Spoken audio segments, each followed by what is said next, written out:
Welcome to the Michigan Golfer Show with your host, Bill Shelton. Join us each week as we explore the people, the places, and the events that shape our great game. Welcome to this edition of the Michigan Golfer.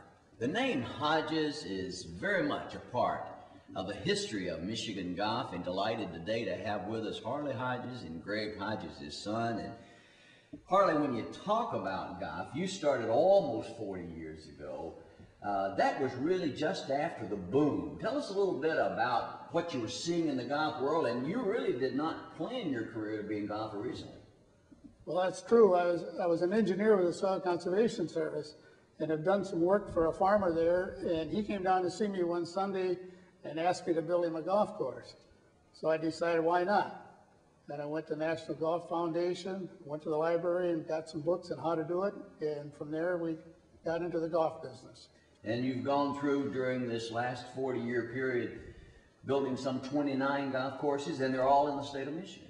Well, we actually designed 29 golf courses and built 10 of them, and a couple of them were in Indiana and Ohio. I know one of the keys when you talked about golf courses, today we talk about the minimalist kind of approach to design where you don't move very much dirt, but that was your philosophy almost 40 years ago. You wanted to leave as much dirt in place as possible in laying out a golf course? We actually tried not to move any of the terrain of the soil, just the greens and the tees. I assume that it was a very mechanical process, and you probably didn't have a lot of computer-aided design. So when you saw that piece of ground, how did you go about deciding how to lay out a golf course? Well, aerial photos were available at that time, and so we used the aerial photos.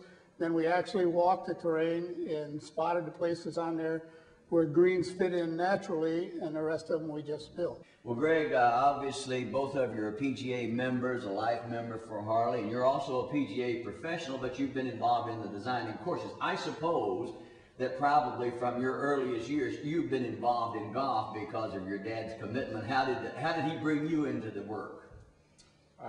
Yes, some of my first memories are being a caddy, trailing along behind with his pull cart. My job would be hanging on to the end of the tape measures. We'd walk along and put stakes in the ground. And I went with him on almost all the projects. Did you bring any new perspective, or did you basically say that you were going to kind of follow his concept and philosophy of designing golf courses? Well, I think it was every golfer's dream to have a hand in designing a golf course, so I had some different ideas. By the time that we got back into the designing and building business together, I'd played quite a few golf courses. I'd played in a lot of Michigan PGA events and seen a lot of things, and I had ideas that I liked, and we were kind of like a sounding board for each other. I assume in the early days as you were designing courses, there weren't a lot of construction people who had experiences in building golf courses. I suppose that had to be an educational experience to help them understand what you were trying to accomplish. That's very much so. And we tried to make it as simple as possible so that most anybody, that we could teach them to do that. We're going to talk after the break about some 29 courses that you designed, but was the first course, is that the most memorable of all you designed, or was that one you kind of wish you could forget at this point in time? No, I guess that you'll always remember the first one, but there's been a lot of improvements since then, a lot of things we do different today. After the break, we're going to come back and talk about some of the courses and the current involvement of the Hodges in golf in the state of Michigan, and I'm going to bet that you've played one or more of their golf courses. But let's take this break and we'll be right back. Wild Bluff at Bay Mills, voted best golf course in the UP. Golf and gaming packages available from $89. Welcome back to the Michigan Golfer. Our guests today are Harley and Greg Hodges, and your most recent course, let's start with that, Rustic Glen Golf Course in Saline, Michigan. Now, people probably have driven down Michigan Avenue and seen this course, but you've done some changes to it, so why don't you talk about what it was and what it is now, Greg? All right. We bought the course in 1998. You're right, it's an old course. It's been built for the 60s. It's been there a long time. It had good years and it had bad years. At the time we bought it, it was built out. We bought an 88 farm. It would be restored and remodeled into a new 18-hole facility. And it had two really good things going for it. It had a nice location, it was easy to get to, and it had a beautiful terrain. It had a lot of rolling hills and some trees. It was just a very peaceful countryside. We tried to make it an 18-hole course rather than 2 9s, and we've actually rebuilt all but 2 of the original greens. Now, in addition to that course, in this same area, you have an involvement with the Pineview Golf Course, which many people in the Ann Arbor, Ypsilanti area, southeast Michigan are familiar with. Tell us a little bit about that golf course, Greg. Pineview is a 27-hole golf course located in Ypsilanti Township, and Pineview was a beautiful piece of property. It was a little bit different than maybe some of the things that Dad had done in the past, and that it was heavily wooded. The back 9 features 9 holes through a nice white pine forest, and they're very challenging holes. There are woods on both sides, and you definitely have to hit it straight. You know, Harley, with the changing golf technology, even amateurs like myself can hit the ball a little bit further than we used to, and certainly the pros can.